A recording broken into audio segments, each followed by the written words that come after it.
Very good morning, children. All of you sit down. Thank you, ma'am. Children, today we are going to start a new chapter, okay? So all of you sit straight and take out your English book and notebook. Okay, ma'am. So let's start. The name of the chapter is School is a Temple. यानी विद्यालय एक मंदिर है. Children, first of all, I am going to tell you about some glossary related to this chapter. Okay? So all of you listen and understand it carefully. Okay, ma'am. Glossary means words meaning या फिर हिंदी में कहें तो शब्दावली. First word SCRAPS. Scraps. Scraps means small pieces of paper and cloth. यानी कागज और कपड़े के छोटे टुकड़े. इन टुकड़ों को इंग्लिश में स्क्रैप्स कहते हैं. इन पिक्चर्स के थ्रू आप समझ सकते हैं कि इन टुकड़ों को स्क्रैप्स कहा जाता है. Okay, do you understand? Yes, ma'am. Good. Now next word BLAME. Blame. Blame means to say or think that someone did something wrong. यानी हम कहते हैं या सोचते हैं कि किसी ने कुछ गलत किया है और उसके ऊपर हम आरोप लगाते हैं. उस आरोप लगाने को इंग्लिश में ब्लेम कहते हैं. इस पिक्चर में हम देख सकते हैं कि एक व्यक्ति दूसरे के ऊपर ब्लेम कर रहा है, यानी उसके ऊपर आरोप लगा रहा है, उसको दोष दे रहा है. Children, do you understand? Yes, ma'am. Now next word HOUSEHOLD. Household. Household means connected with a house. यानी हिंदी में कहे तो घर से जुड़ा हुआ. जो भी घर से जुड़ी हुई सामग्री होती है, कुछ भी घरेलू चीजें होती हैं, उसे कहते हैं हाउस होल्ड, यानी कि घरेलू. इस पिक्चर को देखिए, इसमें सभी जो थिंग्स दे रखी हैं वे सभी हाउस होल्ड हैं, यानी घरेलू हैं. Now next word REMOVE. Remove. Remove means to clean, यानी कि साफ करना या फिर हटाना. किसी अननेसेसरी चीज को या कचरे को उस जगह से हटाना, दूर करना. इस पिक्चर को देखकर आप समझ सकते हैं कि रिमूव मीन्स क्या होता है. रिमूव यानी साफ करना या फिर हटाना. Now next word COBWEB. Cobweb. Cobweb means a structure made by spiders to catch insect. यानी हिंदी में कहे तो मकड़ियों द्वारा कीट को पकड़ने के लिए बनाई गई संरचना. सरल शब्दों में कहे तो मकड़ी का जाल. इस पिक्चर के थ्रू आप समझ सकते हैं कि कबवेब किस तरह का होता है और स्पाइडर्स उसे किस तरह से बना रहे हैं.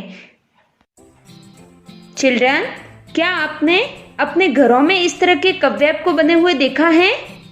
Yes, ma'am. तो आप समझ सकते हैं कि कबवेब मीन्स मकड़ी का जाल. Okay, do you understand? Yes, ma'am.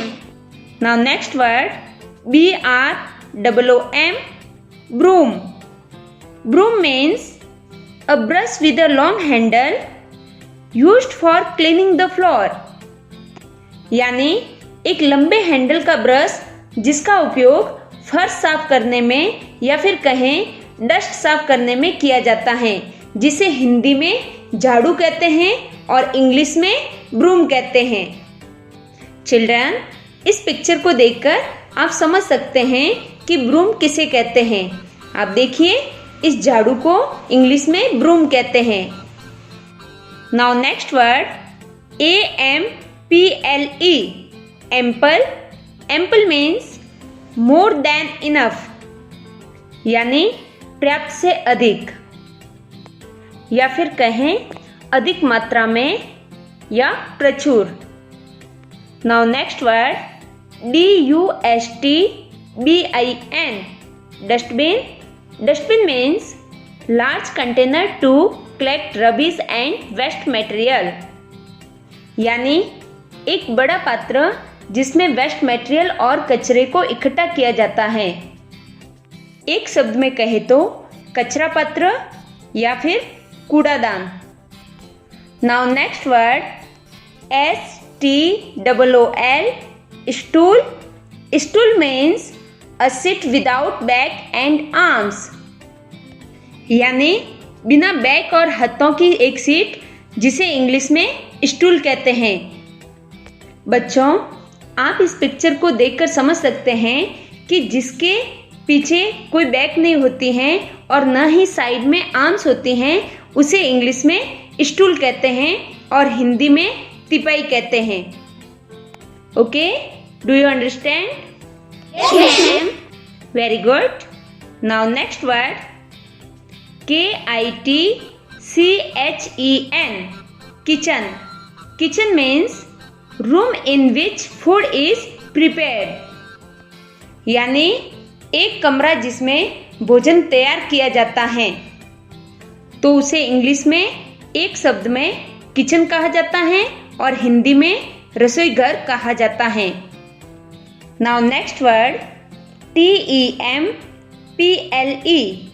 Temple. Temple means holy place where Hindu go to worship, यानी एक पवित्र स्थान जहां हिंदू पूजा करने जाते हैं. इसे इंग्लिश वन वर्ड में टेम्पल कहते हैं और हिंदी के एक शब्द में मंदिर कहते हैं. Now next word WIPE. Wipe.